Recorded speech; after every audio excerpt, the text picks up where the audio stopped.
Bonjour à tous et bienvenue dans ce deuxième épisode de Selecticast, le podcast dédié à la foncière cotée Selectirante, spécialisée dans les commerces en centre-ville.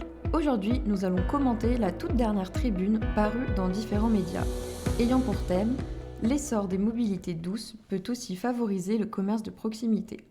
Pour aborder ce sujet aujourd'hui, j'ai à mes côtés Jérôme Descamps qui est président de Selectirante Gestion et Elisabeth Donte, qui est directrice de l'immobilier chez Selectirante Gestion. Bonjour à tous les deux.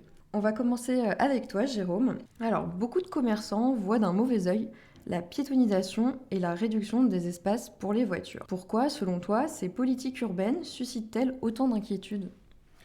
Bonjour à tous. Effectivement, la réduction des espaces pour les voitures, ainsi que l'avènement des modes de transport alternatifs plus durables dans les centres-villes, comme la marche, le vélo, le tram et bien d'autres, ne fait pas l'unanimité auprès des commerçants. Ils sont inquiets de voir leur chiffre d'affaires s'en ressentir durablement. À leurs yeux, la réduction du nombre de places de stationnement, de voitures surtout, dissuaderait de nombreux consommateurs et contribuerait activement à la destruction du petit commerce. De plus, certains commerçants sont déjà inquiets de la concurrence du e-commerce et des zones commerciales en périphérie des villes. Beaucoup de commerçants des centres-villes voient souvent d'un mauvais œil les politiques urbaines qui favorisent la piétonisation et le recours aux mobilités douces. A l'inverse, il faudrait de leur point de vue favoriser la circulation et le stationnement automobile pour attirer des clients excentrés. Merci Jérôme. Alors une question pour toi maintenant Elisabeth, est-ce que ces craintes sont justifiées ou est-ce que l'on se rend compte au final que la réalité est plus nuancée ? La réalité, l'ANA est effectivement plus nuancée et finalement plus encourageante. De récentes études réalisées par l'ADEME et la PUR dans les centres-villes de Lille et de Nantes, ainsi que dans le centre de Paris, révèlent que les clients de commerce de centre-ville sont majoritairement piétons ou usagers des transports en commun. 42% des clients des commerces du centre-ville de Lille sont piétons, 53% des consommateurs des commerces du centre-ville de Nantes vivent dans la ville. Pour faire du shopping, dans le centre de Paris, 54% des consommateurs utilisent les transports en commun. La tendance est donc aux achats près de chez soi, avec une nette majorité de clients qui se rendent dans les magasins des centres-villes. Merci Elisabeth. Jérôme, d'après toi, quelles sont les opportunités que ces nouvelles mobilités apportent aux commerçants ?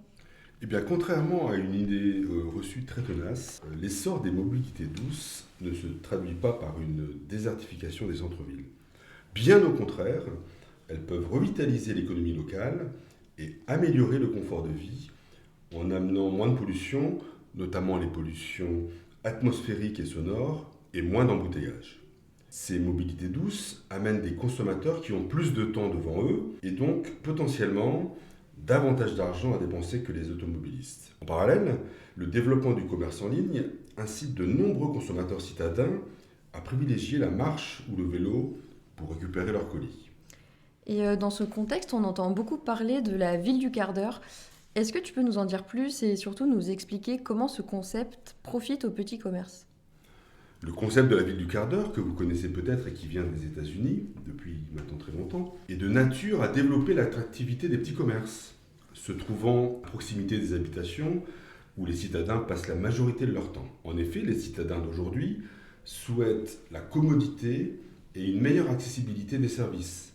Ils préfèrent de loin ne pas dépasser un quart d'heure pour faire leurs courses. Ainsi, il convient d'optimiser l'accessibilité aux magasins qui se trouvent à quelques minutes à pied ou à vélo du domicile ou du lieu de travail. Merci. Elisabeth, est-ce que tu peux nous expliquer comment certaines infrastructures, comme les bornes de recharge électrique par exemple, peuvent avoir un impact positif sur le commerce local ? Les conclusions d'une étude réalisée par le MIT en Californie ont révélé la hausse des chiffres d'affaires des commerces situés à moins de 1 km d'une borne de recharge électrique. Le temps de recharge peut donc être mis à profit par les conducteurs de véhicules électriques pour faire des achats dans des enseignes de proximité.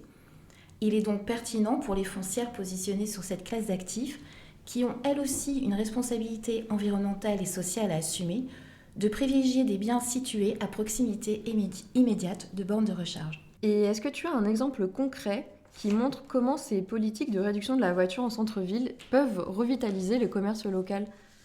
Oui, il existe un précédent à Madrid. En 2018, les autorités espagnoles ont mis en place le plan Madrid Central.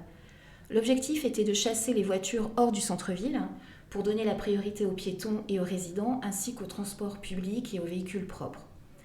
Alors que les commerçants avaient évalué à 15% la perte de leur chiffre d'affaires consécutive à la mise en place de ce plan, le constat a été tout autre. En effet, une étude menée par la banque BBVA a révélé que le montant des achats réalisés durant la période de Noël avait augmenté de 8,6% comparativement à l'année précédente, contre une hausse de 3,3% dans le reste de la ville. Les consommateurs seraient donc plus enclins à dépenser dans un espace public moins contraint par la circulation automobile. Il y a en tout cas matière à rester optimiste pour les commerçants parisiens concernés par l'instauration de la zone à trafic limité. Merci Elisabeth. Pour finir, Jérôme, comment les foncières comme Selectirente peuvent-elles s'adapter à ces transformations ? Eh bien, tous les éléments concrets qu'Elisabeth et moi venons de citer dans l'impact des mobilités douces sur le commerce en centre-ville indiquent que la réorganisation des flux de circulation est une bonne nouvelle pour les enseignes de proximité. Selectirente suit ainsi régulièrement et s'adapte à ces mutations sociétales. Le cœur de sa stratégie d'investissement repose sur la localisation en corps de ville de ces nouveaux actifs, que l'on appelle également les hypercentres. Enfin, Selectirente suit de près l'évolution des habitudes de consommation pour toujours s'adapter à la demande des clients et faire en conséquence de bons choix stratégiques dans ses investissements. Merci à tous les deux pour votre éclairage sur le sujet. On voit bien que les mobilités douces ne sont pas un obstacle, mais plutôt une opportunité pour transformer nos centres-villes et revitaliser le commerce de proximité. C'est maintenant la fin de notre podcast. On se donne rendez-vous bientôt pour un prochain épisode. En attendant, pour suivre nos actualités, rendez-vous sur la page LinkedIn de Selectirente ou sur notre site internet selectirente.com. À très vite.